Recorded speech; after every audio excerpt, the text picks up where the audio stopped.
Good people, we in the building with y'all a little earlier than normal. But for those of you who may not be aware, Playmaker, please advise the good people why they are getting an earlier episode of the Monster Wrestling.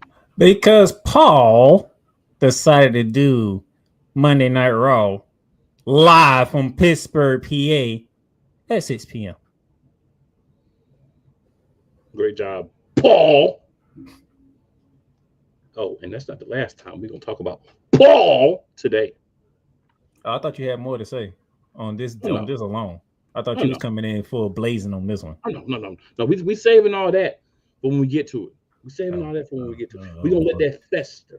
Oh, he got other things he's upset about. Hold on. What other thing you could be upset about? Because I know one thing you're definitely not upset about. I'll save it. I'm not upset about, but I'll save it. Yeah. But yes, we are on at 4:30 because they want to do Monday Night Raw at 6. It's all good though. We make it twerk because that's what we do. It's your boy Cool McCain, of course. Joined as always by the guy over there, the other half of our royal monarchy, the Playmaker. We in the building. We getting into it. Playmaker, y'all know, you know where we start, big dog. NXT. What you got for us from the NXT side?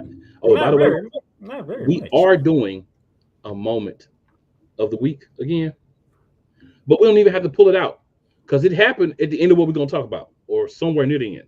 So, yeah. Then we might have two. It made real easy for us right now.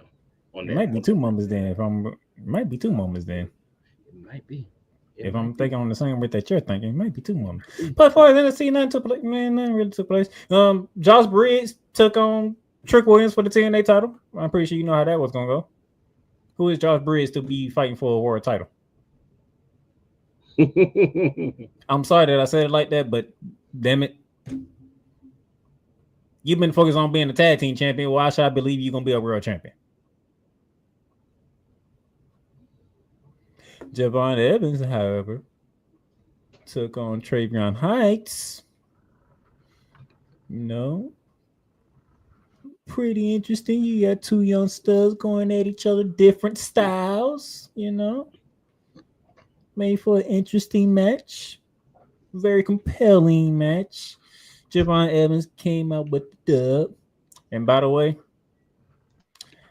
your boy Miles Bourne.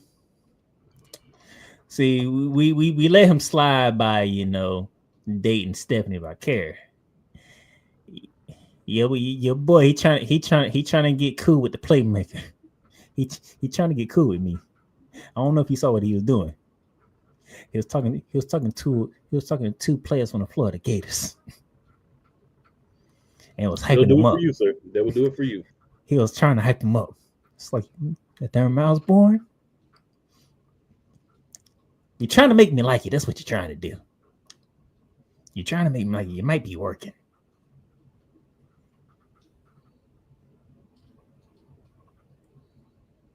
But yeah, Miles Bourne, he's trying to get on the good side. Now, here's a matchup that I didn't expect to see anytime soon. Asante Diadonis going against Ricky Saints.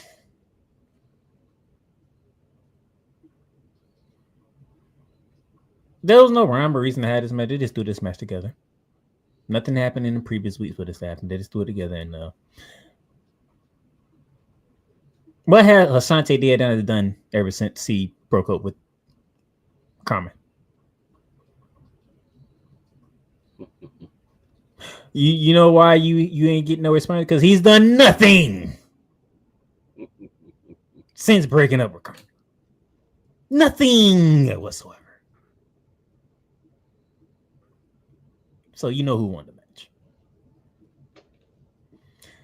Now, sir, I think this is where you want to start to get the juices flowing here. I think this is what you was waiting on. We had to run it back. Tony D'Angelo and Stacks. This time for the Heritage Cup. The NXT champion over him came to ringside. Interesting. But does this match show that he's going to have a new challenger? Even though it's for a Heritage Cup, which is championship that he can't stand at this moment in time. Yeah, the champion got hurt, so they had to do a match. Stacks already had was the number one contender, so Tony D'Angelo was the guy he has to face for the new champion because there's going to be a new champion. I mean, it's not like you could just take the Heritage Cup.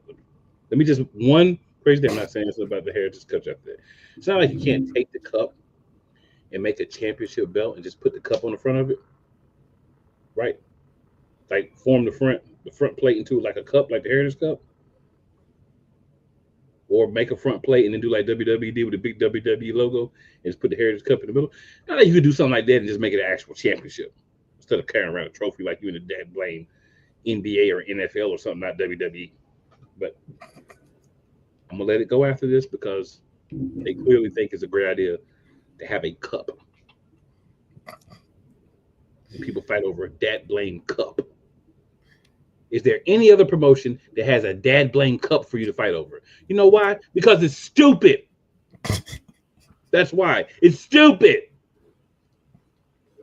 Okay. Cool tangent number one already come. And that was unplanned. So I'm looking forward to the planned one this way. Oh boy. All right. So apparently Stats has some henchmen. I'm gonna use what Beach Report said, generic henchmen. I love Beach Report for that one. I love Beach Report for that. Definitely it. They were generic. That is an accurate depiction. Thank you. Thank you, Bleach Report, for that one. Oh man, when I saw that, I had to laugh. I was like, damn. The level of disrespect is real. But I don't blame him. Nevertheless,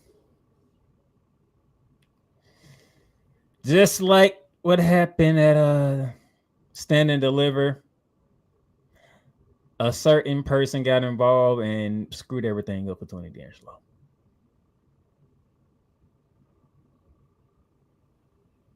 Cusafino did it again. Stats wins. Stats is the Heritage Cup champion. And the Don has had enough of Cusafin.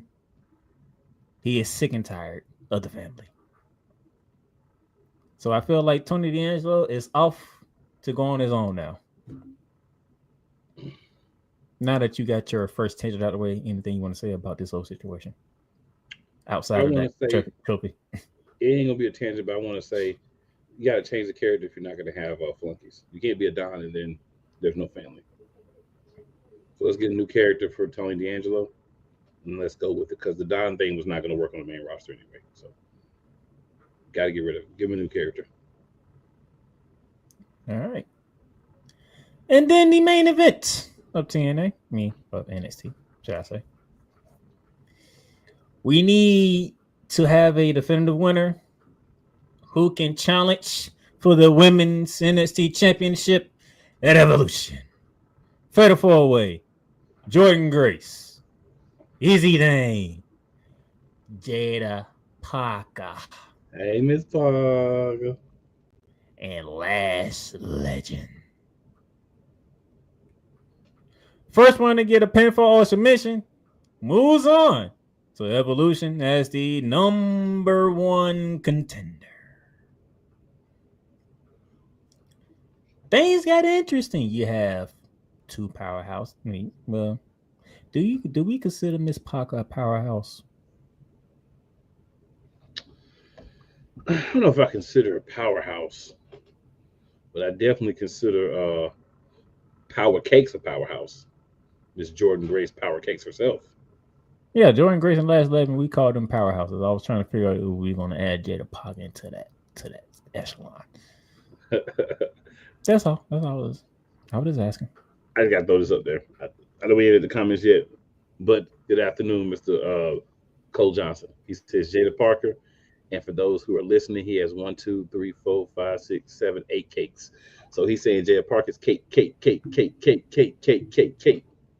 And then he also resounds the same thing with one Miss Lash the Legend.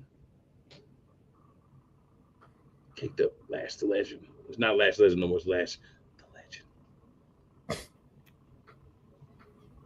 Legendary cakes.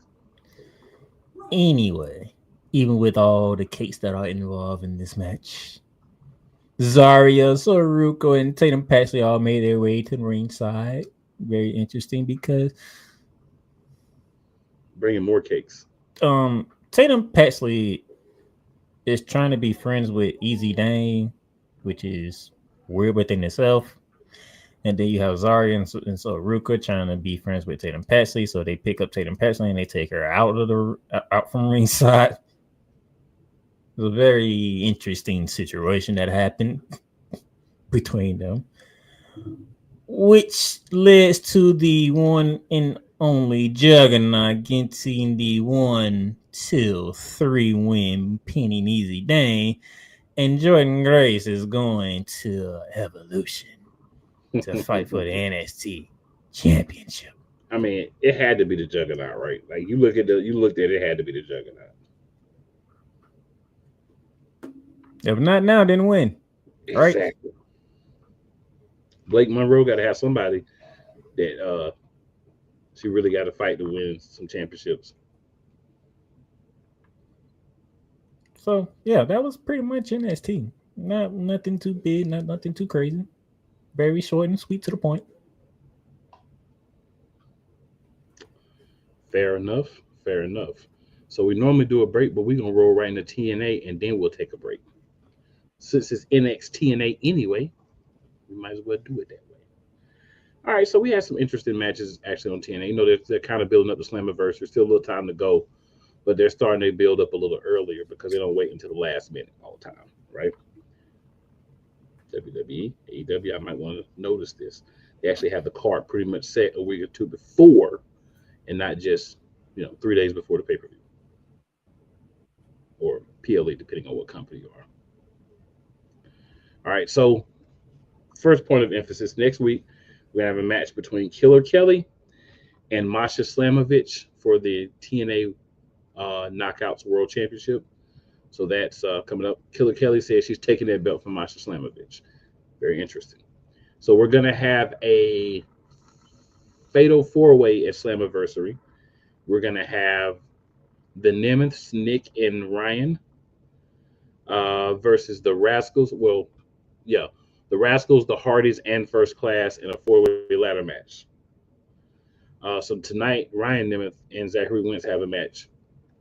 Zachary Wentz wins. They don't want any piece of the Rascals after the match either. Trick Williams says that AJ Francis is going to be victorious in the street fight against Mike Santana. That's the main event tonight. The aforementioned match between Masha Slamovich and Killer Kelly is going to be a chain match. Well, that's what she's asking for. Ariana Grace says there's something big in the works, so it'll probably be a chain match or something more ridiculous. But we'll see how that pans out. Next, they had the Battle Royal, where the winner is going to be the one to challenge the champion at Slammiversary. Whoever's the champion at Slammiversary, I'm assuming they say a future World Championship match, but that says Slammiversary to me. I don't know about y'all, but it says Slammiversary to me. So, long story short, the winner of the match, and this will tick off one Mr. Cole Johnson, was his favorite knockout, Ash by Elegance. After the match, Masha Slamovich is on her way to the ring. And then JC Jane makes her presence felt. So that's a little interesting. Jake something is why is the champion showing up on TNA? Why do we see that? Because the NXT champion, because the TNA champion is an NXT person. So TNA, like, if you're gonna do that, champions need to be on our show helping with ratings. Thank you very much. That's the honest reason. We'll see what the storyline reason is, but that's the honest reason. I don't need the women's champion showing up on TNA at this moment in time. I'm just telling you why. You already got enough problems as it is. Ask the question. Give you an honest answer. I get the answer. I'm not disagreeing with the answer. I'm just saying you have enough problems. As it is. You have a Blake Monroe who I dearly love so much on your heel, and then you just find out the Juggernaut is the #1 contender. So you might want to have your thoughts somewhere else than TNA right about now. Just me. My thoughts are definitely with Blake Monroe and Jordan Grace, for sure. All right, so order 4, Mustafa Ali and John Skyler are having their call to arms match. They both will have a hand tied to the rope. Whoever gets untied first has an advantage, and then the winner is decided by pinfall or submission. Ali uses some scissors to get free. Skyler then sends him to the floor, and his compatriots actually give him the scissors, and he's able to cut it so he can break loose. Tasha Steele hides the evidence so no one sees it. Ali ends up beating Skyler with the top rope 450 after he choked him with the rope. After the match, Ali is about to hit everybody with a chair when we finally get the debut of Cedric Alexander. So, is he taking over Order 4, renaming him or something? Or what's going on there? We'll find out, but he ends up staying in the ring with them, the rest of Order 4. Matt Cardona steps up to the system backstage. We'll see how that works out for him. Everybody else gets beat down. He'll probably will too, but we'll see how that works out for him. So the Hardys have a match with the Northern Armory, which is Judas Icarius and Travis Williams, for those who might know. Of course, the Hardys win because they've been around forever and they've been burying talent for the last 10 years. So nothing new. They call out Leon Slater after the match. He's challenging Moose, looking to become the youngest X Division champion of all time. That'll be at Slammiversary. Okay. So we just gonna just keep Moose at the mid card level all of a sudden when he's been like the TNA champion or dominant TNA champion, but we're just gonna keep him at the mid card level all of a sudden. Apparently so. What are we doing, Tommy Dreamer? Tommy took too many headshots over his career. Leon Slater joins the announce team. Moose has a match against Jack Painter and Shane Saber. Moose wins this match, of course. Leon Slater stops Moose from beating up those two guys further. Now we have Mike Santana, AJ Francis, street fight main event. A lot of back and forth. We know who won the match, right? Mike Santana. No disrespect to AJ Francis, right? But they love Mike Santana. After the match, he says that he's coming after the TNA World Championship. He wants his shot in New York City at Slammiversary. So next week, we've got Matt Cardona versus Eddie Edwards, Masha Slamovich versus Kelly Kelly in the chain match for the Knockouts World Championship. Nick Nemeth is going to be against Trey Miguel next week. The Inspiration against Tessa Blanchard and Victoria Crawford. And then Jake Something versus Mance Warner have been announced as of now. So TNA does a good job, I will say this, of building towards their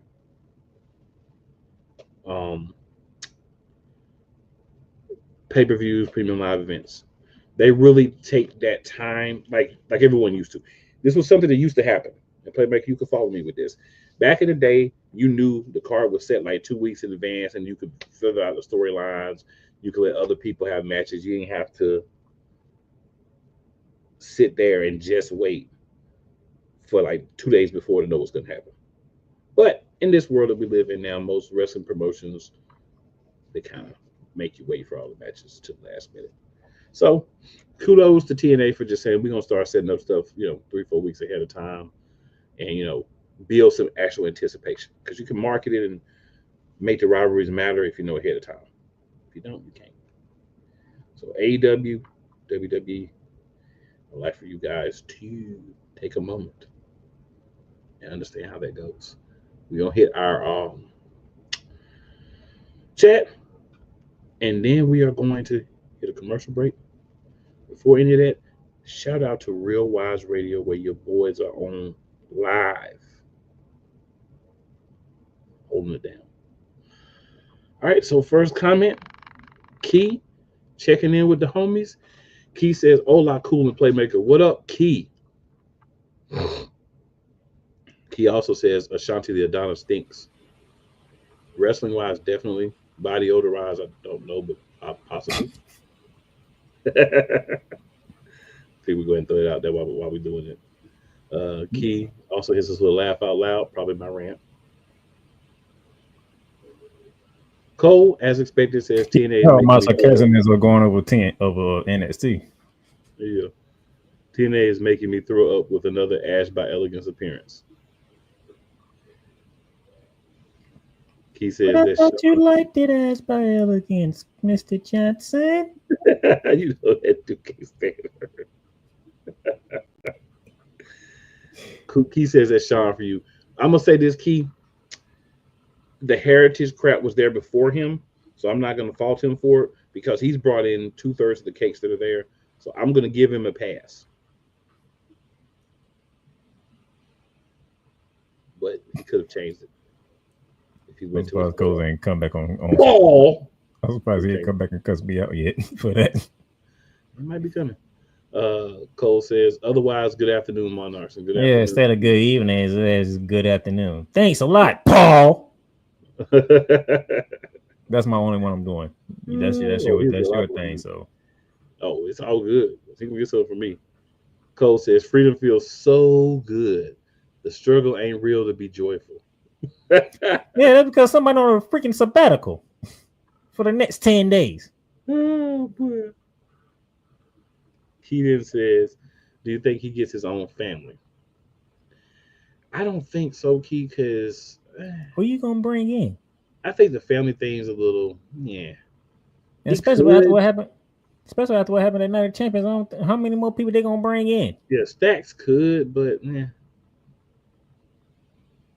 He could just get his old family back and add his nameless, faithless guys. Leave it to Cole Johnson to tie two things together. Leave it to Cole Johnson.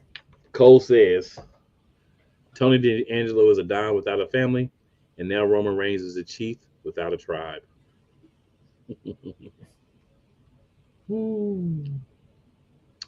We talked about his cakes.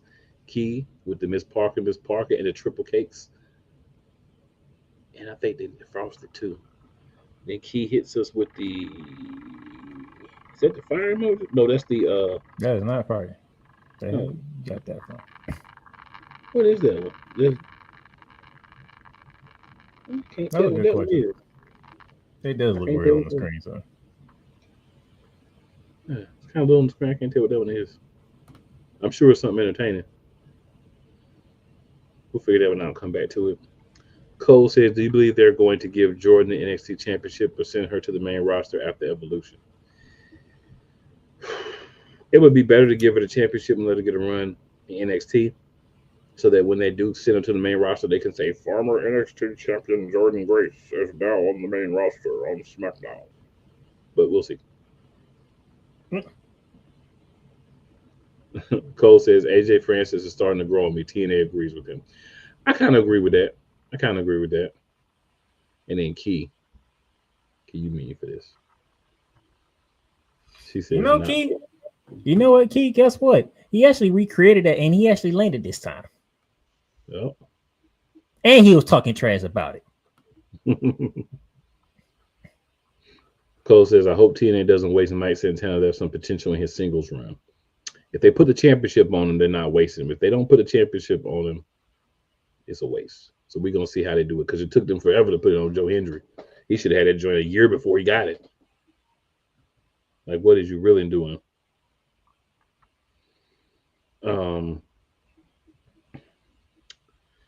So let's see. He then says that name will forever live with him. Oh boy. If Michael Cole around, yeah. And then there's a couple other ones here. So let me get back to those. So Cole says it's Cole Key flop dollar with the laughs. Then Key hits the laugh. Cole comes and says, so City ain't going to AEW, poor Hurt Syndicate. That's why they got Maxwell Jacob Friedman. Got MJF. And they hurt me. Key says that name will forever live for him again. Then she says yams. And there are yams. And yams are one of my favorites. Fluffy three-legged cakes, yams, all those things. Those are some of my favorite things. No comments. All right, y'all. We're going to take a quick commercial break. We're going to come back. And we're going to talk about what happened on AEW. It's a little interesting. We'll talk about it. We shall talk about it. Let's go.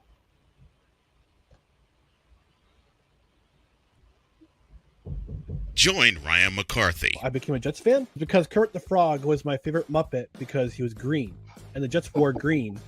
That's how I became a Jets fan.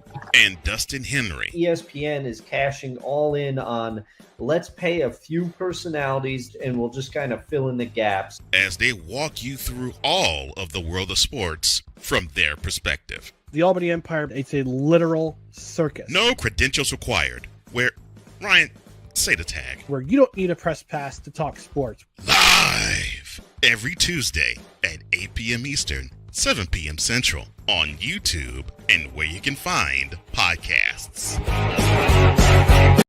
Poppy J. You got the option to cry for the government. You got the option to protest. You got the option to keep buying.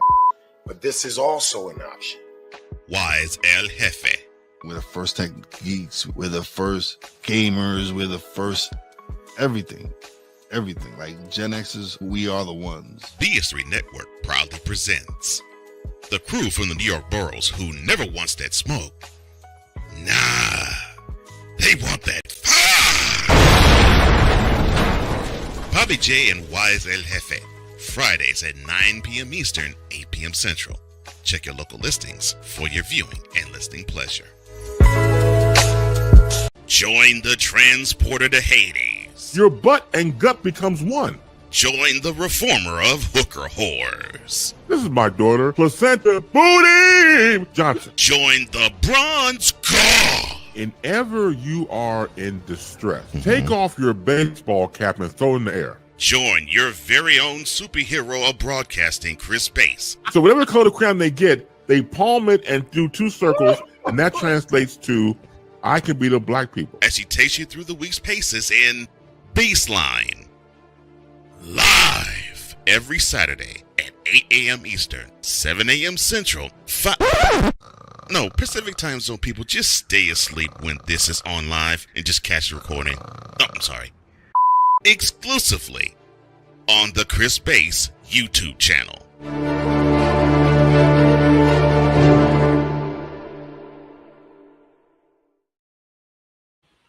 All right, good people. We are back in the building. It is time to wrap up good old AEW.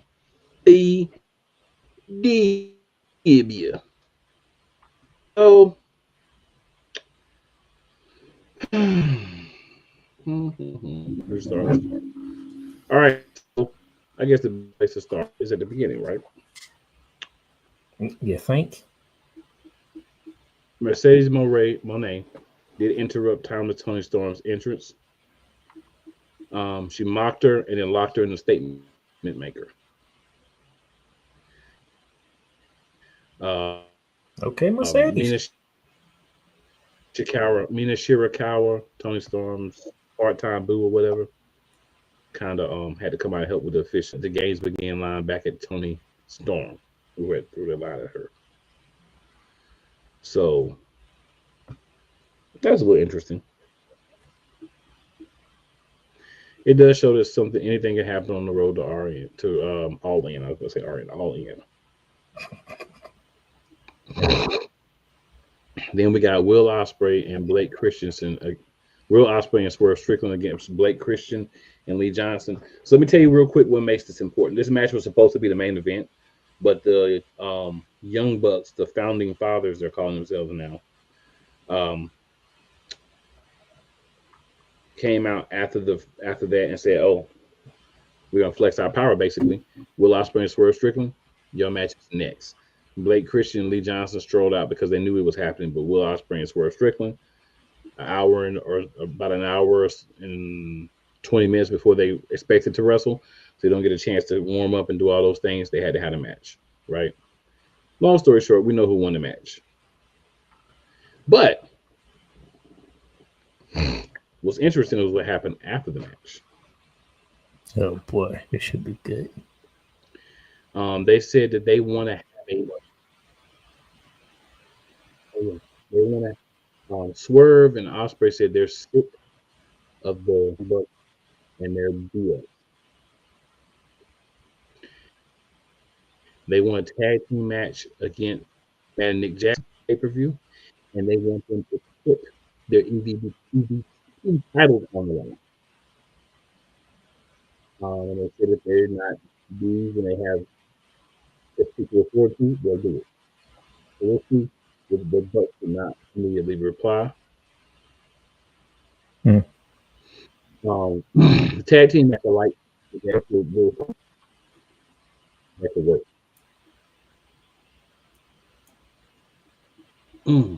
So that should be an interesting match for All In, because it'll eventually happen. It's just how they'll make it happen. And then respect Swerve for the week without pay for putting his hands on an official. What happened was he did a dive, and the official was included in the dive.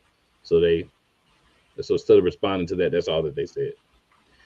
All right, then we had a match between Kota Ibushi and Trent Beretta. If you're not someone that watches in New Japan, different things like that, they did a little hype video to kind of try to hype the match. But Kota Ibushi beat Trent Beretta. Not a surprise. Beretta's another person that's in the Don Callis family. We have a lot of people there now. But they don't have many championships. And AEW has a lot of championships, so they need to do something about it. A lot of championships. Just saying. They talked about the Golden Lovers and all that. Okada then introduced the Young Bucks to Don Callis family. Takeshita stepped up to the Rainmaker, got in his face, and told him the alliance is temporary. They just want to make sure Omega loses the belt.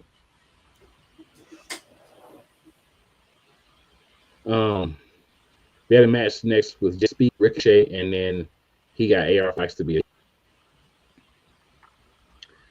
Of course, Jet Speed is Kevin Knight and Speedball Mike Bailey, two completely different guys, but they work well together in the ring.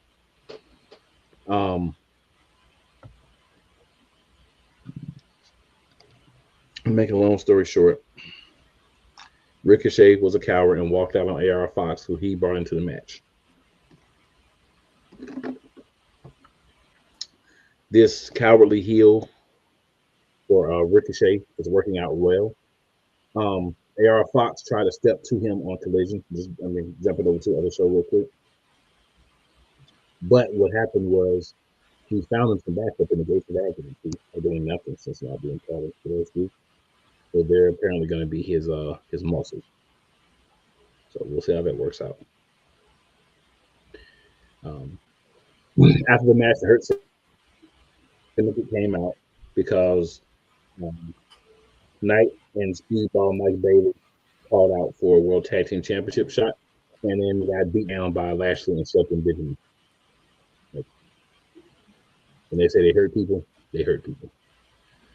MVP said that they can have a match, but they can still walk after that beat down. So apparently they can still walk because they'll have a match. MJF has a Casino Gauntlet qualifier on this coming week's episode 300 of AEW. Dynamite. And then if you win that, you go to the gauntlet match, and you have a chance at the AEW World Championship. If talks too much, they have to find a way to rein him in the Hurt Syndicate. Syndicate's all about. Then he tried to get into like a verbal attack with Mark Briscoe, and it was like, that's personal stuff. This is, we do business with the Hurt Syndicate. So yeah, that happened. The segment worked because Mark Briscoe came out to tell MJF he needed to shut up, and that the people in the back asked him to come out because he's got a match and they're in the way. They were clowning how Mark Briscoe never wins his matches. He's going to lose this one as well. MJF used some choice words. Mark Briscoe said that the word of the day is empathy, and said that MJF's mean and hurtful comments came from a deficiency in his kosher pickle. Yeah, that's what he was talking about. So it got a little funny. All right, there was a 4-way for the number one, for the first spot in the men's casino gauntlet. The first spot, the first two, because it's just the first pin. It doesn't matter if everybody's there or not. So it was Mark Briscoe, Roderick Strong, Bandito, and the aforementioned Konosuke Takeshita. After being laughed at about losing, of course, Mark Briscoe won.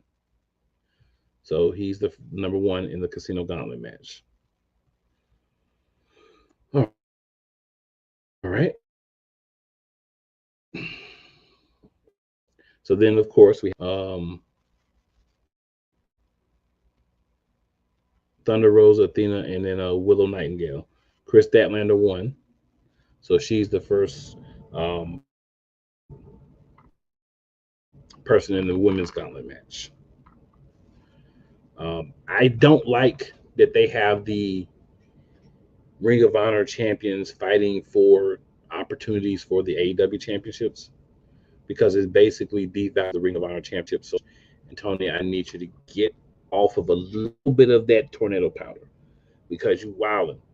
All Ring of Honor trying to get AEW championships. Have a Ring of Honor championships then. Fold them in. So that's what. Separation is key to having value, and you clearly have had too many tornadoes to remember or understand that. All right, so Adam Page, the Hangman, had a match against the Beast Mortos, who's getting a lot of love these days. A lot on and off.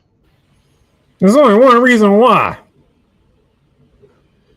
Hangman won with a buckshot. They get a lot of love off the camera too. I'm just saying. But There's one reason why. You get a lot of love off the camera too. After the match, the lights went off. He's dating one of the two hottest things going on in AEW. Trigger on Hangman Adam Page. Yeah, solidifying the fact that they are no longer in any way, shape, or form associated with him, with Hangman Adam Page. So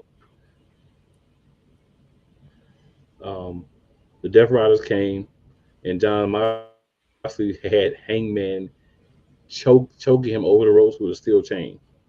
The Ops and Will Ospreay ran him off, but they put a little damage to him, and it was a pretty good match.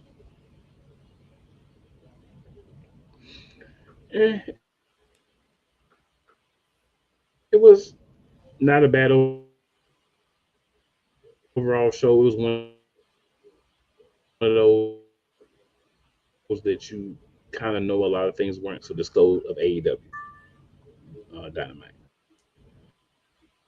which is really big. If you really think about it, it's kind of big. Everybody doesn't get to that many episodes. They've announced a couple of matches. We're not going to really go through all that. We're just going to simply say that tune in for episode 300 for AEW. Maybe we'll have some changes Some things will be a little different this week, and we'll be able to see a good time. But that's definitely what is popping.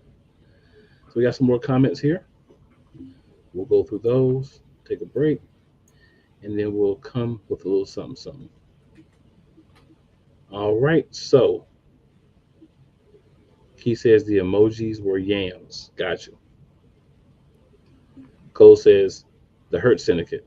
We hurt people and talk you to death. Yeah, the addition of MJF has definitely made segments longer than they need to be with the Hurt business. They got to figure out the Hurt Syndicate. Excuse me. They got to figure out a way to complement that. Luke says, "Are you watching WWE today?" On Netflix at 6 o'clock. Definitely. You just He answered says another that's what the question. emojis are. Yeah, I saw it, so I figured I'd just knock them both out one quick go. You know what I'm saying? Cole says Swerve and Ospreay versus the Young Bucks. Let's get the Olympic gymnastics judges to sit at ringside to judge the festivities. In all fairness, Cole, that is the actual factual, logical statement about that, to be honest, because there's going to be a lot of gymnastics. There's 4 gymnasts in there. There's going to be a lot of gymnastics. Because Swerve is one of those African-American gymnastics people, definitely. Like dude, like Swerve, but he can be gymnastical if you put him with the right people. And this is definitely a time he's going to be gymnastical. Cole also says, is it just me, or is this Okada versus Omega build-up rather underwhelming? It's not just you, sir. It's so underwhelming, I've lost any semblance of concern or care for who wins in 2 weeks. Great job, Tony.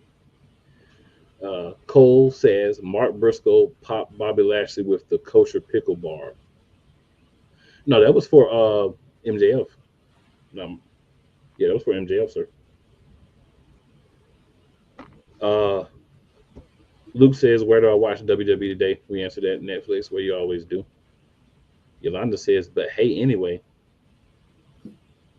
Maybe I missed the comment she put earlier. I didn't see anything. But she says, but hey, anyway. I guess because we on earlier than normal. Hello, Yolanda. We are glad to have you grace us with your presence. Talk to Paul on that one.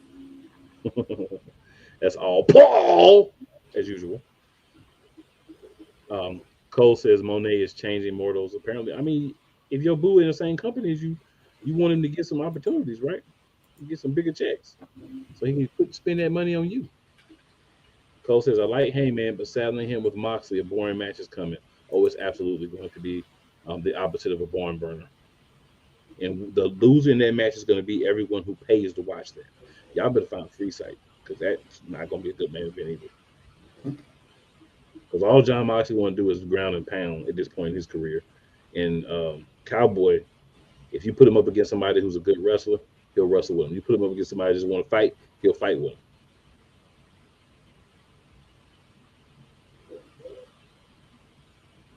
And then Cole says, I know Briscoe's job was for MJF, but Lashley laughed when he said, oh, I got you. He did. I got you. My bad, Cole. Misinterpretation on your boy part. Yolanda says, I said how y'all going to start and not tell me ahead of time. We're going to read it again. Talk to Paul on that one. That's all Paul. Not us. Paul thing. He the one chose to start Monday Night Raw at 6.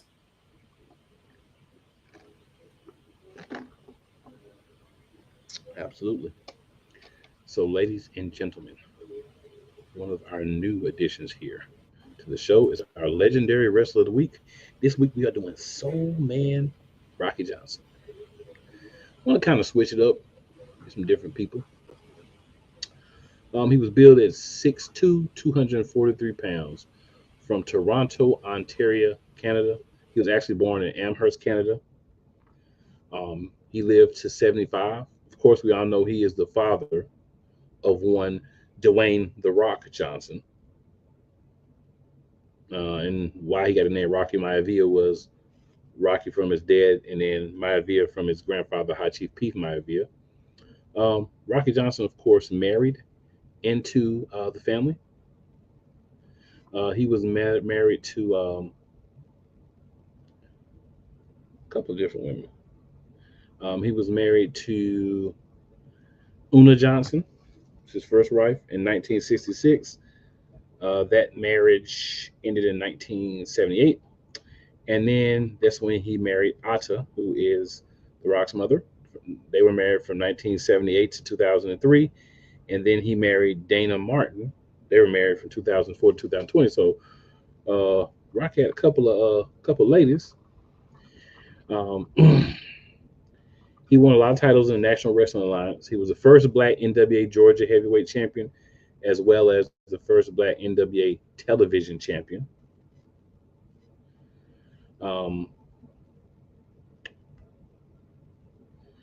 His birth name was Wayne Douglas Bowles. He won the WWF Tag Team Championships with Tony Atlas in 1983. Became the first black champions in WWE history. He won the television championship 2 times. So make sure I put that out there. He has several children, but the one to focus on, of course, is The Rock, because that's the one that's, in the spotlight. A lot of times you have a lot of children and you're wrestling and things like that. You have a couple that may follow, but most just want to kind of chill. He retired in 2004, by the way. I don't know where 1984 came from. I'm tripping. He was trained by Peter Maivia, Rocky Bowley, and Kurt Von Steiger.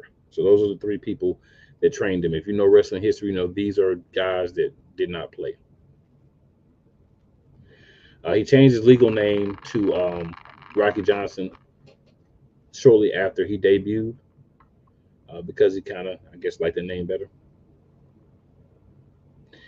He got a name from the mixture of Rocky Marciano and Jack Johnson, 2 of the people that he liked a lot. Jack Johnson was the first black heavyweight boxing champion.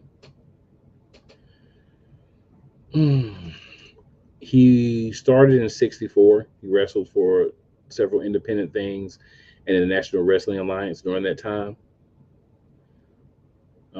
He was in the Mid-Atlantic during that time frame, as well as Sweet Ebony Diamond. So that's how they used to do us back in the day, Sweet Ebony Diamond. He was in the WWF from 1982 to 85. He had feuds with people such as Don Morocco, Greg Valentine, Buddy Rose, Adrian Adonis. Then, of course, the tag team with Tony Atlas. They beat, ironically, the Wild Samoans, Alpha and Sika, for the tag team championships. And their name was, of course, the Soul Patrol. He left WWE now, WWF at the time, in 85 in June. Then he wrestled in Tennessee, Hawaii, Portland, Puerto Rico, and different places. He had a brother, Ricky, who also was a part-time wrestler, and he teamed with him in Hawaii. Him and Pat Patterson trained The Rock. He let him know that if he trained him, he was going to basically dog his hind-parts, and he did. So what's important about him? Obviously, The Rock's dad, right? Championships. He was an NWA World Tag Team Champion 4 times with Ben Justice. Championship wrestling from Florida. He was a brass knuckles champion, Florida heavyweight champion 6 times, Florida Tag Team Champion 1 time with Pedro Morales, and an NWA Florida Television Champion 1 time. In the Continental Wrestling Association, he was a Southern Tag Team Champion 2 times with Jimmy Valiant and Soul Train Jones. Now, him and Soul Train Jones, it would have made sense for their name to be what? The Soul Patrol. But even back in the day, they'd be tripping. Georgia Championship Wrestling, he was the heavyweight champion 2 times, tag team champion 1 time with Jerry Briscoe, Macon tag team champion with Danny Little Bear. In the International Championship Wrestling Alliance, he was a tag team champion with Crash the Terminator. International Professional Wrestling Hall of Fame, class of 2025 with Tony Atlas. So posthumous designation there. Memphis Wrestling Hall of Fame, class of 2022. Mid-Atlantic Championship Wrestling, he was a television champion twice. NWA All-Star Wrestling Canadian Tag Team Champion with Don Leo Jonathan. He had some other championships too, a lot of NWA championships in the different promotions. The reason I kind of went through as much as I did is I want people to understand, like for those of us who don't watch everyday wrestling or didn't watch wrestling territories back in the day and only know about like NWA, the main one, right? And then like WWF, WCW, things like that. There were a lot of other promotions, and a lot of guys had shorter stints in like WWE or WCW, but they did a lot in the territories. Did a lot to get people in different areas involved in wrestling and broke a lot of barriers. And Soul Man Rocky Johnson, besides being The Rock's dad, one of the things that I really liked about him is he was the first black guy to do a lot of different things, win a lot of different championships. So he broke that barrier of, people of color, well, black people, let me say, getting those championships. And to me, very significant, right? And not just in WWE or WWF at the time, but all around the different promotions he worked at, all around the different places he went. And the promotion era was different because you got more championships because you had the different places you could go, so you could be a champion here, here, and here. Kind of like think about it like this: if Mercedes Moné didn't work for AEW, but she was going around and getting all those championships, that's the type of thing a lot of those people were doing back in the day. So shout out to him.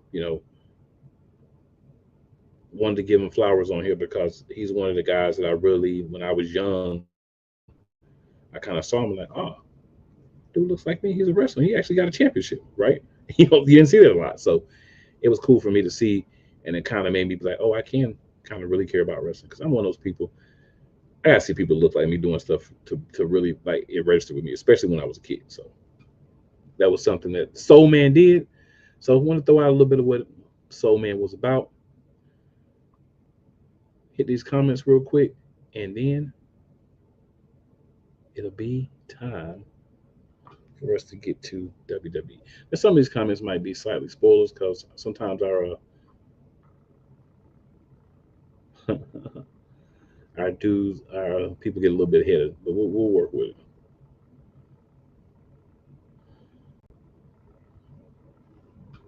So Cole says, I want to hear what you have to say about Paul. I have a few things to say about Paul. Yolanda says, I didn't know that either. So, all right. And then Cole says, Paul and Nick Khan decided to telecast Raw early tonight so they can tape SmackDown after the show ends. They're giving them the 4th of July off. They could have taped SmackDown and then did Raw. So I don't give them any praise for this poppycock that they're doing. Cole also says, I told you Paul was going to book Cody Rhodes versus John Cena again for SummerSlam. I'm smelling a possible double turn coming. We'll talk about that. Cole also says, Rocky Johnson broke just about every color barrier with the exception of the company champion. It does highlight how WWE, NWA, AWA, and the others weren't ready to give a black guy the #1 title. Yeah, but I mean, honestly, Cole, it's kind of like you got to crawl before you walk. Just him getting titles. He did get some heavyweight championships along the way as well, but it's about being the first to do it. That was the thing with me with him. He was the first to get championships in a lot of those places. And yeah, it wasn't the big belt everywhere. Wasn't their main championship, but he had some championships, and that's important too because if they're never going to give you the mid-card titles, they're never going to give anybody look like you the main titles. So, you saw a little bit of both sides of it. It's decided, for me, it's if you want to see the cup half empty or half full. I saw the cup as half full. So that's how I looked at it. But I was also a little mad, like, why he the first? Like, what you mean? But, that's another story for a whole nother day. Yolanda says, I know The Rock's grandma was the ish when it came to wrestling. I found out a lot watching the Young Rock series. I've never actually watched that, Yolanda. Possibly. I probably should put it on my list. Yeah, I haven't seen that yet. But yeah, a lot of times they do put good info when they do shows like that. So, good people, we are going to take another commercial break real quick. When we return, it will be time to talk WWE. hang in with us. Hey, anybody else that might want to see this, talk about this, hear about this, make sure you go ahead and send them the link real quick. Tell them to hop on. It's about to get good. Real good.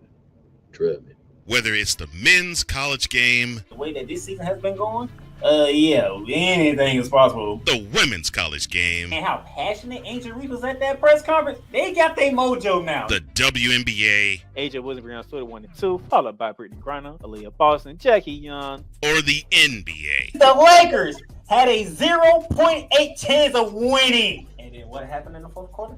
LeBron James by himself outdid the Clippers. You will get any and all of the information right at your fingertips or your earlobes.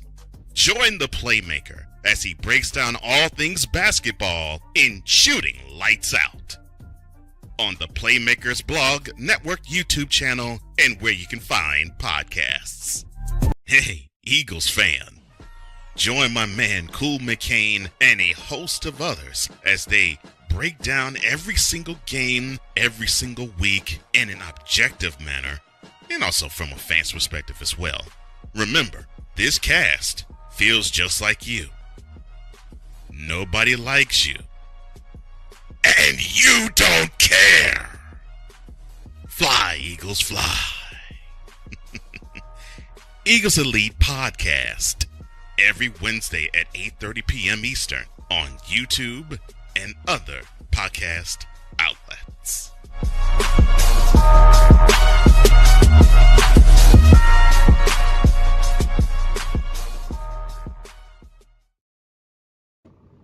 All right, guys, so we are back in the building. And we've got a comment here. And hopefully we'll be getting the Playmaker back in a minute. So Cole says, yeah, Yolanda, the High Chief Peter Maivia and his wife are both beloved by the wrestling community. The respect they had for the High Chief got extended to his wife out in Hawaii. Yeah, definitely. I think she was one of the major bookers, too, if I remember from something I was reading about them back in the day. So what we going to do here, y'all? I'm going to talk for... Oh, he back. Oh, I was about to say it off. Go ahead, sir. I was about to say it off. Go ahead. Ladies and gentlemen, I'm sorry if you were looking forward to hearing from me about Monday Night Raw. I'm not talking about Raw. I am skipping Monday Night Raw. I'm going straight to SmackDown. Do your thing.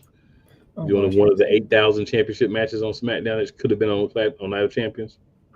See, this is what I said. When they made the announcement of Julia versus Selena Vega, what did I say, Kuma Gang? You said Julia will win. Guess what happened on SmackDown? Julia won. What Your did I new say? United States champion, Julia. And what did I say, Playmaker? I said, if you're going to give her the championship right out the bat, where are you going to put her after that? If you're going to give her the United States championship right out the bat. So, see, this is the problem with Paul. You letting her come out and win a championship right off the mid-card championship. Right? I don't have a problem with her winning. But my logic was, why let her win so early when you know 6 months from now we ain't going to even hear from Julia for months, whether she got a championship or not, because that's how Paul does people. So my thing is, why not build her up the correct way? We know she's already a star, she's already known, but why not build her up to WWE fans who may not have seen her in other places before you actually put a championship on her? Why? Because that takes you actually planning out and making a long-term plan for somebody. And Paul doesn't seem to be doing that for too many people these days.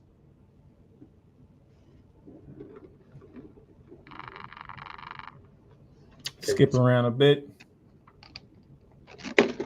Warren Killings, you bleeped up, sir. You bleeped up. Alistair Black let you go the previous week for being disrespectful. And then you did it again on Friday.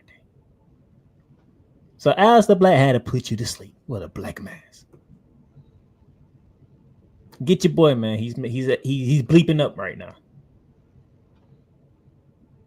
He's so tunnel vision on John Cena, he create enemies everywhere. Get your boy, man. Get your boy. Listen, get your boy, man. Hey, he ain't gonna be happy till they come back to get him. He ain't gonna be happy. He ain't gonna be happy. Get your boy.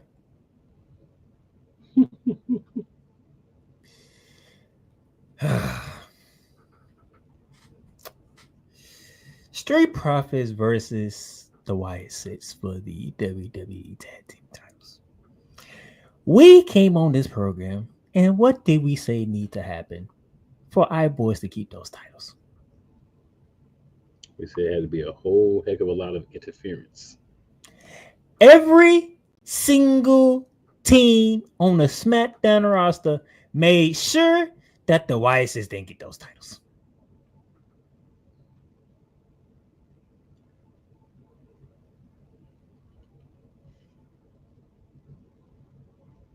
Now the interesting thing is, how does Uncle Howdy respond to the tag team division rising up against the Wyatt Six now?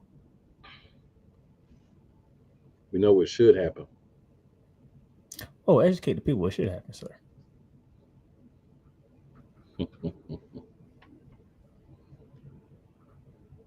Should be some beatdowns coming and teams should be disappearing. Prolong the end. That's all y'all doing, which works for us. Because y'all did exactly what y'all wanted y'all to do. Every tag team says no. Y'all are the ones that don't deserve the titles. We don't want you with the title. No. But yes, prolong the end because at some point in time, the Wyatt Six will get the title. You can only stop it for so long. But this is a good start. This is a very good start. Mm-hmm.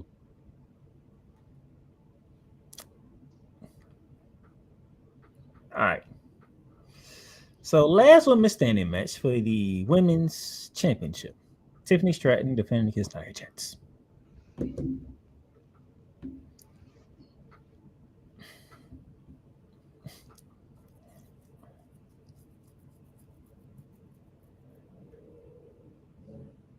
How many people you know that can go through what Tiffany go through and still win that match? Super Cena used to do that. I say how many people? Yeah, Super Cena. Trying to think if there was anybody else. Cena built like a brick wall. I mean, I'm just answering the question that you asked. You asked the question. Just answering the question. And you only gave me Cena, like who is? I'm trying to think if there's anybody else. Roman Reigns at times. What Nia Jax did to Tiffany Stratton, there should be no in the world Nia Jax should not have won that match.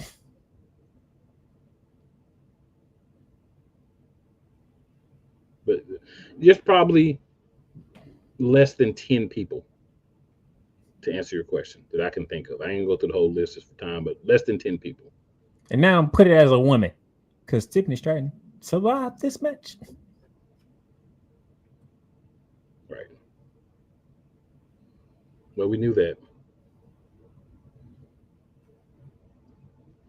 She can only lose to Naomi. Proceed with caution. I'm guessing so, because nobody else can beat her. Tiffany got her behind tore up by Nia Jax. But we always talk about what's important is if you get the dub. Man, not how bad your hump got beat before you got it. And she got a dub. And ladies and gentlemen, this brings me to moment of the week. Do you have that ready, sir? I do have that ready, sir. You know how it goes whenever you want to put stuff up. You know how it goes. There you go. Basic punkonomics.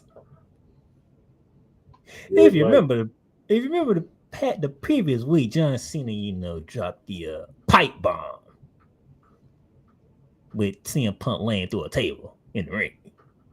That was our moment of the week last week. And so to counter that, with John Cena in the ring, he did his stick. Very good sticker on this one. Very good stick. That was a good way to back up pipe bomb. You have to admit that. And then you just heard what the world? And they go to the Jumbotron, and then it says Punk Life. This is basic punkonomics. What? Wow. And that dude came out with a Chicago Cubs jersey. The chain. He came out with a black Chicago Bull hat turned sideways. Then he had the Punk Life.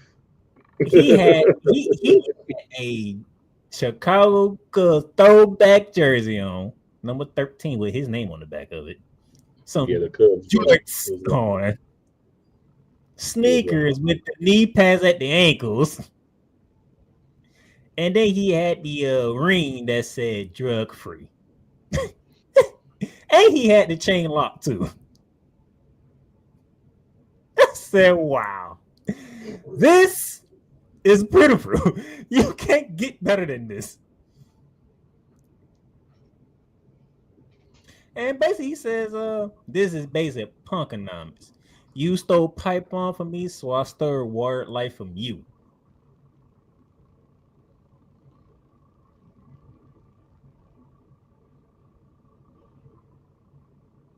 Them two. It was interesting. Them two there. Back-to-back weeks. Was just great. But as I watched it, I did have to say, we know who's winning that match now for 100% for sure. Oh yeah, I knew that. Yeah, I knew that even. Not that we didn't know it before, but like, come on, 120%. Like, you know what I'm saying? I never wavered. I don't know about you. I never wavered. Never wavered either. Man, that was crazy. And he took some very hard shots to him. I think one of the lines he said, "I would be mad too if the company hired my ex too." I was like, "Wow." Yeah. I was like, "Oh, even Nikki got involved in this one." Dang. He did just like John Cena do. Nothing's off limits. He also said, "Why they chant my name? Why they chant you can't wrestle?" Dang. Yes, he did. Dang. And then he decided to finish it off with a little Punk is Kendrick Lamar and John Cena is Drake. That was wild. That was definitely wild. CM Punk came in the ring like he was Mike Tyson, coming in for a first round knockout. He did stutter a couple times, but for the most part, I think he did a really good job. He came in like he was Mike Tyson, looking for a first round knockout, and wasn't playing no games.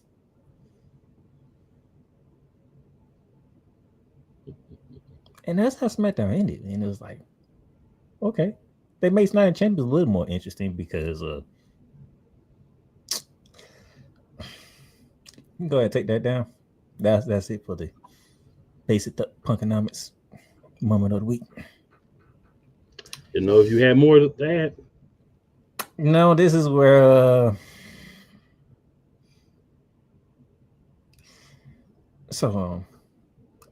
Triple H. I won't be professional on this one. So Triple H, you're gonna give me a United States Women's title match on SmackDown. You're gonna give me a WWE Tag Team title match on SmackDown, and you're gonna give me a women's standings match for the women's title on SmackDown. On SmackDown, but when we get to Night of Champions, I get to see, even though I love her and her opponent as well, but I get to see Rhea Ripley and Raquel Rodriguez in a street fight. No championship on the line. At Night of Champions. Exactly what my partner said. Even though it's great to see him in the ring for once, which shouldn't took you that long to do, but I got to see Karrion Kross and Sami Zayn on Saturday with the name of the show called is Night of Champions. And last time I checked, neither one of them were champions either. So if I sound a little disappointed right now, it's because even though I love Rhea Ripley and I love Raquel Rodriguez, and my co-host does too. And even though it was great to finally get Karrion Kross in the ring, because it shouldn't have took this damn long to get him in the ring. Night of Champions. You had those two matches on Night of Champions instead of putting the 3 title matches that you had on SmackDown on that card and putting those matches on SmackDown.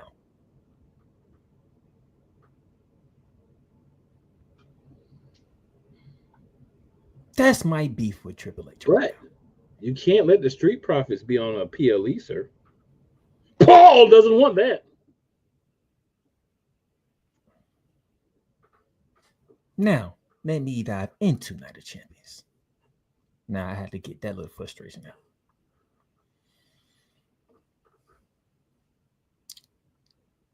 Now, I'll come to Triple H's defense on this one. It is in Saudi Arabia, and I'm pretty sure they asked for Sami Zayn to be on the card. Well, let them lose another title match somewhere. No, let them lose one.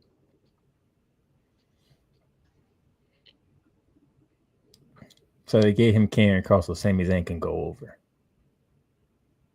I was looking forward to Karrion Kross. I wanted Karrion Kross to win that match because I wanted to see Sami Zayn go down a spiral. But they gave Sami Zayn. Karrion Kross. They weren't gonna let him win that match. They don't respect that dude. They should, but they don't.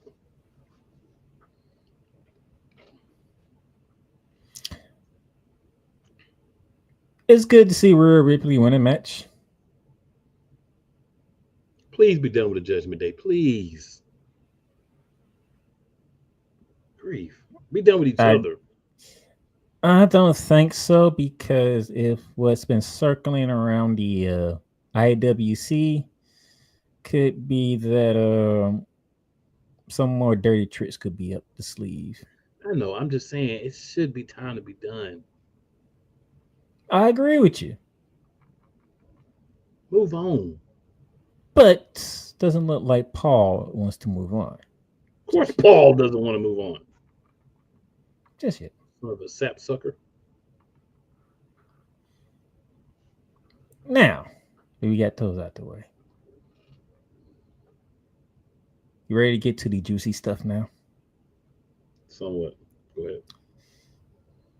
United States Championship. Jacob Fatu versus Solo Sikola. And the return of Tongaloa.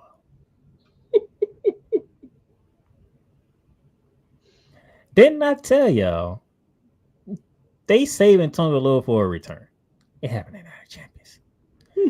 But co-host, this is where I come to you because they had an ace up their sleeve. They did. For one, Solo Sikola, would you like to educate the people on that ace? Yep. The little brother of the Tongan boys, the God, Hikuleo, he will be known as Talatonga in WWE, which is a trash name, by the way. Talatonga for a tall dude. Come on, man. Could have been like Hikuleo Tonga or something, but Hikatonga. But you go Talatonga, whatever.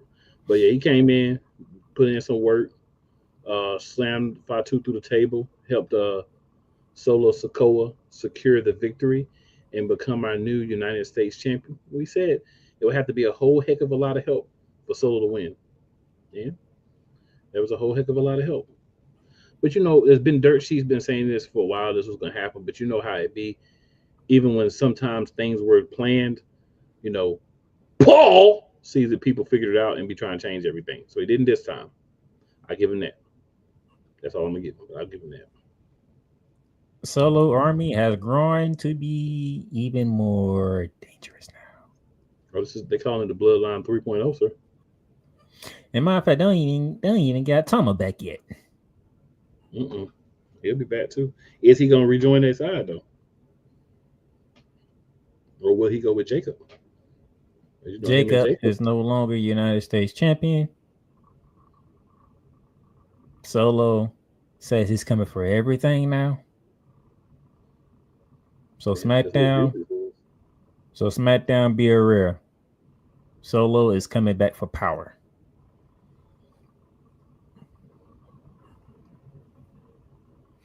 Now we got that out the way. Slide over the King of the Ring. Because Cody Rhodes defeated Jey Uso on Monday Night Raw. So it's Cody Rhodes and Randy Orton. And I think most of us that's in the group chat, we understood where this was going. As soon as Cody Rhodes beat Jey Uso.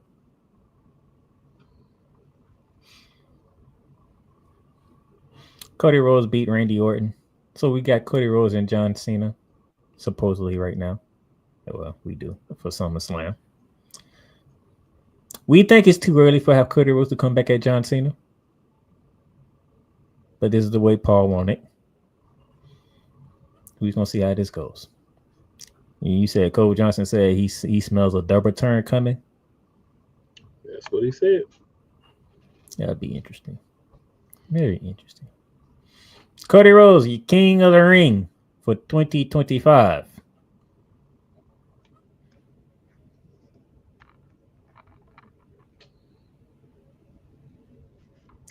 I didn't say Randy Orton was going over.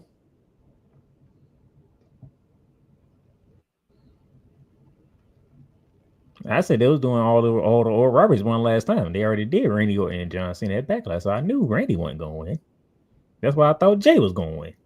I said if Cody wins, Randy's going to beat Cody because Paul wants to save QB1 or should want to save QB1 for when he's going to win the match. That's why I said that Randy would go over if he won. So I was remembering Paul the entire time, Mr. Johnson. I'm the one that said that. It wasn't a playmaker. It was me. I was wrong. Paul is doing Paul-ish. And Cole Johnson must have forgot. I went straight into the chat and said, so be doing Cody and Cena at SummerSlam. All right, after Cody beat Jey Uso. Yeah, it was me. Because it doesn't make sense. It's a Tony Khan move. Now, unlike everybody else, especially that crowd in Saudi Arabia, moment of PLE was the Queen of the Ring. Asuka versus Jade Cargill. Back and forth we go. Asuka and Jay taking shots, kicking out, doing this and that. Until the storm rose to the occasion. By the way, if you say you want Jade Cargill to play Storm in the next X-Men movie without saying you want Jade Cargill to play Storm in that, how did she come out? She came out looking like Storm. Well, it won't be happening, but Jade Cargill wins Queen of the Ring. Jade Cargill is going to SummerSlam to challenge for her first ever singles gold in WWE. I like it. And that Saudi Arabia crowd, I can't stand y'all for the way y'all treated Jade. Now y'all have struck iron with me. I can't stand y'all for how y'all treated Jade. Like I said, this is Jade's tournament to win, and she won. I'm never upset when Jade Cargill gets a victory. Now, we wouldn't have been mad if Asuka would have won. But it's nice. Wouldn't have been mad if Asuka would have won. Wouldn't have been mad. But we wanted Jade to win. And interesting note. Who won the Elimination Chamber? Elimination Chamber. Who did win? Was that Bianca Belair won the Elimination Chamber. Bianca, right? Yeah. Who won Money in the Bank? Money in the Bank. I'm trying to remember back to this stuff. Naomi, right? Yeah. And who is Queen of the Ring? The other triple caked out member of the defunct Triple Cakes. triple caramel cakes. So for y'all that was The crying, big three might not be about together, but the Bianca. big three are winning. while y'all was crying about Bianca and her being a tag team champion and stuff, they didn't want y'all to treat Bianca like y'all do Charlotte Flair. Yeah, they might have broke up the big three, but the big three are winning. At least Paul doing something correct. I told y'all what Naomi said. Naomi said, "Mother, the big three. It's just big meat."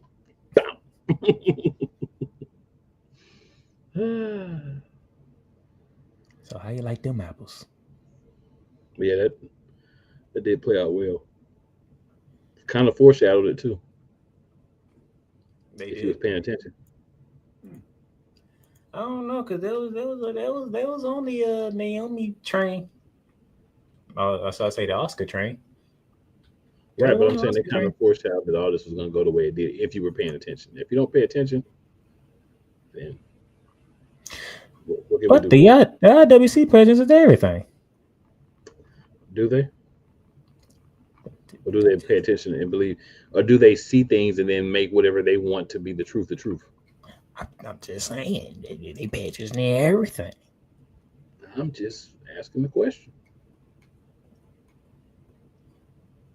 So you had Cody Rhodes go over Randy Orton. You had Sami Zayn go over Karrion Kross. You had Solo Sikola go over Jacob Fatu. You had Jay Cargill go over Oscar. You had Rhea Ripley go over Raquel Rodriguez, which brings us to the main event. The Undisputed WWE Championship. As John Cena graces Saudi Arabia for the final time, which means he's not going to be at Crown Jewel when they go back there in November.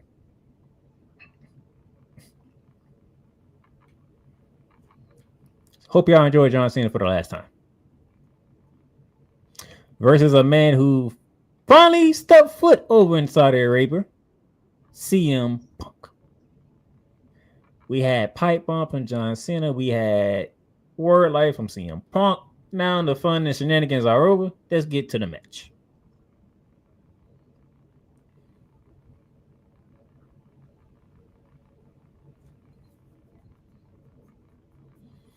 It was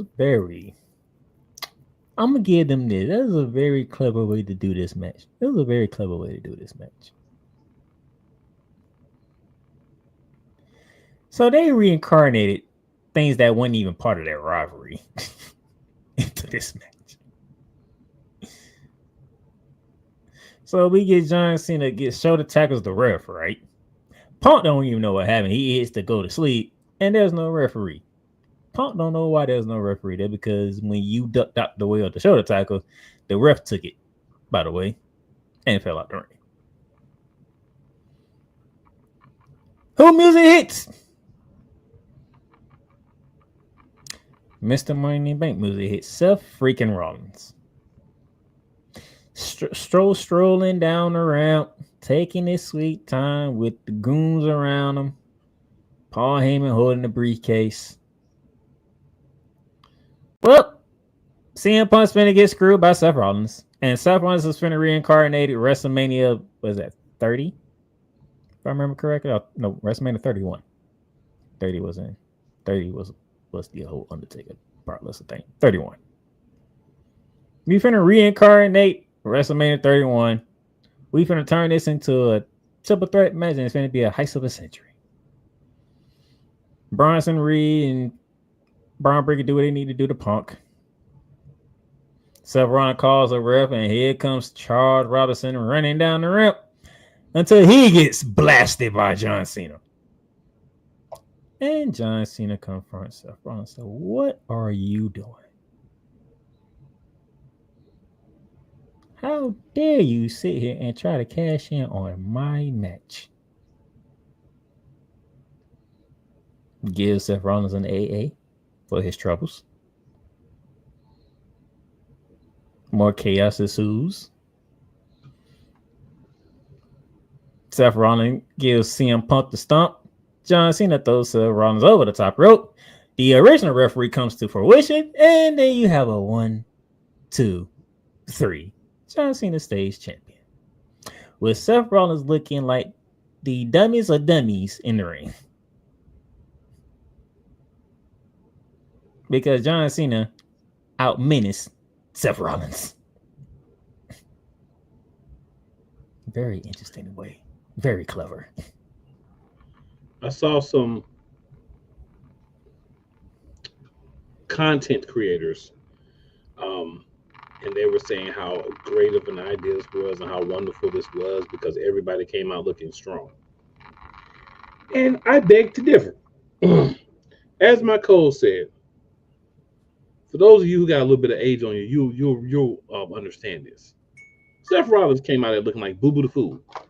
You got 3 people. You got you and 2 dogs with you, and you got the wise man. And you look dumb.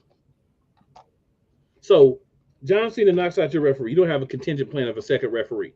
WWE got 4 or 5 referees. You only got 1 referee that you can get to come to the ring. Like little stuff, like the small details that Paul just don't care about. Like Paul don't even care. He just like whatever. You should have had someone else come out, right? Whoever, and help mitigate the other 2 guys. Then this makes sense. But you had those 2 dudes, and what was they doing while Seth Rollins was getting AA'd and beat up and thrown out of the ring? Actually, to correct you, sir, Penta came out, and him and Braun Breaker had a moment. And, you know, Braun Breaker got a better him. Then Sami Zayn came out. But there was a hair time coming to Sami Zayn. I don't see one coming soon, to be honest with you. But I'm saying they didn't come out at first. No, they didn't come out at first. That's what I'm saying, sir. In the time that the stuff was happening to Seth, the first set of stuff, they could have mitigated that. Now, to both of your points, sir, CM Punk is the only guy that can take out Bronson Reed. We couldn't get no LA Knight, no Jey Uso. I mean, that's what I'm saying. CM Punk pushes Bronson Reed off the table, and John Cena AA's Bronson Reed, and that's how we get rid of Bronson Reed. That was it to both of your point. Yeah, they didn't put it together, and Braun Breaker should be able to recover pretty fast. Remember, he's supposed to be the dog, and all that. So he should be able to recover fast from, not Jacob Fatu fast, but, pretty fast. So, I mean, I don't like some of the things that, I'll call him Hunter for now. I don't like some of the things he does about the details. Like the outcome, I get it, but he's supposed to be this guy that's been praised and glizzy globbed about how he knows how to do all that. And he comes from the business and he gets it. It seems like the longer he's got on the suit, the more it's just the details just fade. Right? Like if you look at it and you're not looking for details, you're not looking for things that make sense. You're just looking for the sensationalism of what's going on. You're like, oh yeah, it's great. But if you look at those details, you're like, why would you do that? Why would you need to go that way? It should have had to be more people than what was out there to stop those 2 that's supposed to be part of Seth Rollins' omnipotent, powerful faction. What are we doing? Is this they're gonna treat him like Solo Sikola with Bloodline 2? What is we doing? Are we setting up Seth Rollins to really be the guy with what we're doing with Seth Rollins? Now they're saying that, but does the action speak that? I would have to say after this, no. It depends on, do they plan on Seth Rollins catching in for the WWE title or the world title? It doesn't matter which one they have him cashing in on. You don't make the guy with the briefcase look like an idiot when he's supposed to be the guy that's carrying the company forward. That's what I'm saying. Doesn't matter which championship he cashes in for. Doesn't matter if he says, hey, guys, y'all take the briefcase and be tag team champions. That's not the point. He's supposed to be the guy, belt or not, that's going to carry the company. Obviously, you want the belt. That's what they're saying is going to make the difference. But just saying, you got to be better with that. Paul! And that's how Night of Champions have concluded. I guess we can go through the comments one last time before we call it a day and go watch Raw, which is just 5 minutes in. Surprisingly. All right, I'm going back to the beginning here. We've got quite a few. Appreciate y'all tuning in, talking all that.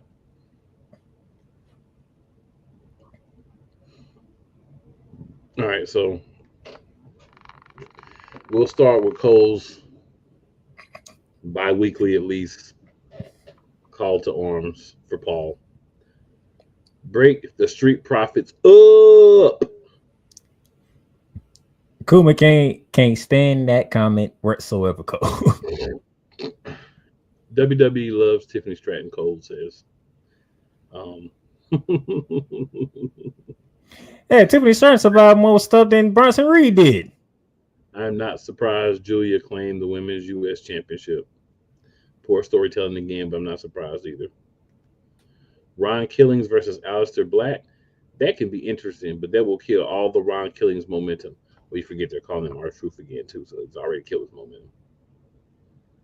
But I'm not getting into that no more. I'm done. Yolanda says, I'm really pissed off how the fans are doing Jade. That was just brutal to watch. You know why? I ain't got to say it, Yolanda. You know why? John Woodmoss says, sup, dudes? Love is being thrown to you. Hope everyone is safe and happy. Appreciate the love, man. Appreciate we are it. good. Cole says, it's Tiffy time. 6 months as WWE Women's Champion and counting. John says, I believe in Joe Hendry. Throw that in there for you. Gotta give you that. MC Punk is in the house, Cole Johnson says. That was great. Oh my God, that was great. Then he says basic punkonomics was in full effect. Word up. He taking it back to the 80s. Another says I might be a little biased, but CM Punk wins. Hey, when you out there fighting or spitting and your discipline is unforgiving, you gotta win. He has Cena backing up in a defensive position. John says the comedy is off the charts and rightfully so. Ron Killings proves that you can be funny and serious. Comedy always wins. Yep, it'd be nice if he was Ron Killings, but he's R-Truth. So we know he's going to be back to buffoon sooner or later because that's who R-Truth is. Cole says Punk even wore the jorts, and he laughs. 4 rolling on the floor laughing emojis. John then says, it's unfortunate that Punk came out and there was no one in the ring. Invisible men are rarely seen. I know that's right, man. I know that's right. John calls it basic Jordanomics. Word life. It's pretty good one. That was stupid, man. That joke was crazy. Cole says, I love the last bar, along with mentioning Kendrick Lamar and Drake. Punk even mentioned Make a Wish as well. Beautiful segment. I watched that thing like 4 times, Cole. I might go watch it again. Cole says, no EO at Night of Champions. Yeah, EO don't defend her championship. She's just a champion. She got that Judgment Day championship defending schedule when they was the tag team champs.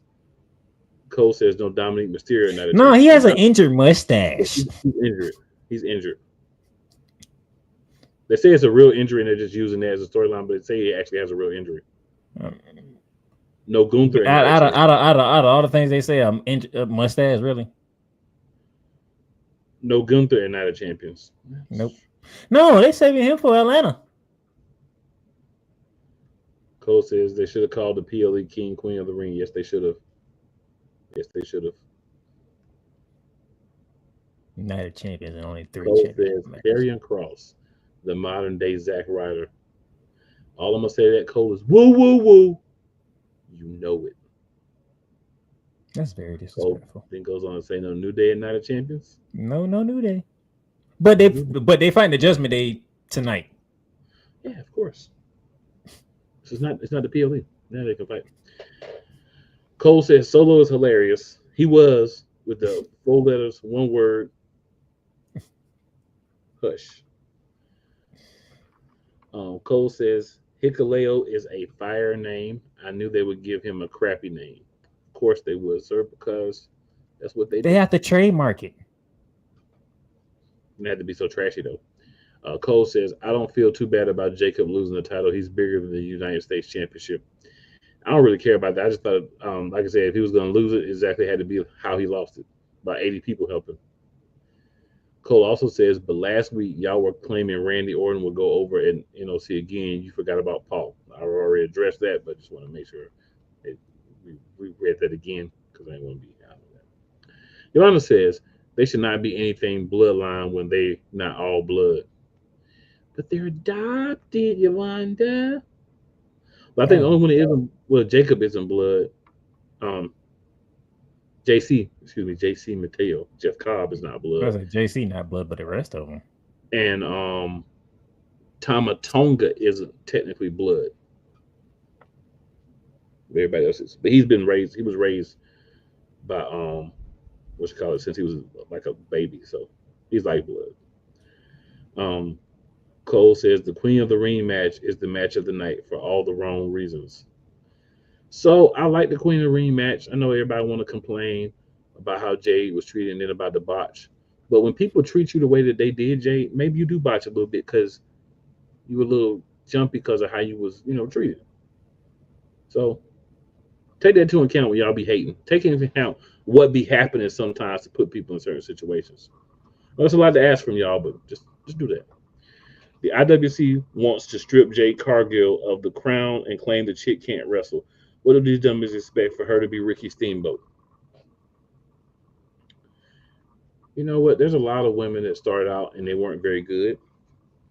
And as they wrestled more and progressed on the card, they got better. Hey, I give you one. One of my favorite ones. Trish Stratus wasn't good when she first started. Yeah, I think with Jade too, I think she was doing better, but that crowd probably spooked her a little bit with how they was treating her. So again, you gotta take those things into account. Cole says they need to shed all the way the up. Cole also says Elimination Chamber Bianca, Money in the Bank Naomi, and Queen of the Ring Jade Cargill. And then Yolanda comes sliding at the right moment with the big three. Cole says, so Paul is trying to win favor with the black wrestling community by not having either one of the black tag team championship sets defend their championships at Night of Champions. It's a smart way to do it, Paul. Cole says, I think they're going to give us Io versus Asuka at SummerSlam. Doesn't really matter. We ain't gonna understand a word them two gonna say. Yeah, doesn't matter. It's gonna be a confusing match. Cole says, and the main event was my match of the night. The misogynistic dopes were totally into Cena versus Punk. Oh, of course. Yolanda says, F the IWC because in my opinion, Becky can't wrestle all that good, and I hate to hear her talk, but they still cheer and support her. WrestleMania 31 Redux. Cole says, Lil Nate's took a beautiful bump. Cole says, I'm not sure about everybody coming out strong. Punk looks superhero strong by surviving 3 AAs. Cena looks strong by being smart and opportunistic.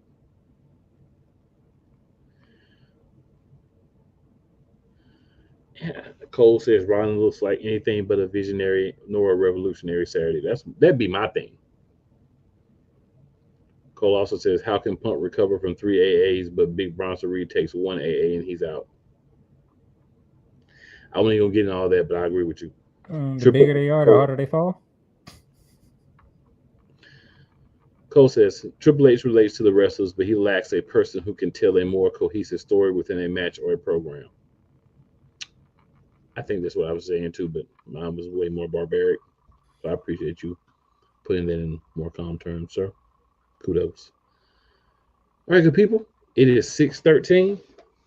If you are catching the replay of this, make sure you like, share, and subscribe. Y'all know what it is. Make sure you tell at least 4 people, 2 that you think are your friends, and 2 you know ain't. They'll like us even if they may not like you. Why? Because it's us. And also, never forget, never where you start is always where you finish. Your boys will be back next week. Again, shout out Real Wise Radio as well. Your boys will be back next week. Regular time, 6:30 p.m. We'll be talking about 6 p.m. Raw, And pre-tape by the way, SmackDown, and all that. SmackDown is back to 2 hours. SmackDown Yes, is back to 2 SmackDown. hours. Yes. Going forward, it will be 2 hours from now. So it means less commercials. No, they do too many matches anyway. Triple H treated like a PL even half the time anyway, but it's a whole nother story. All right, good people. We'll get at you. We'll see you next week.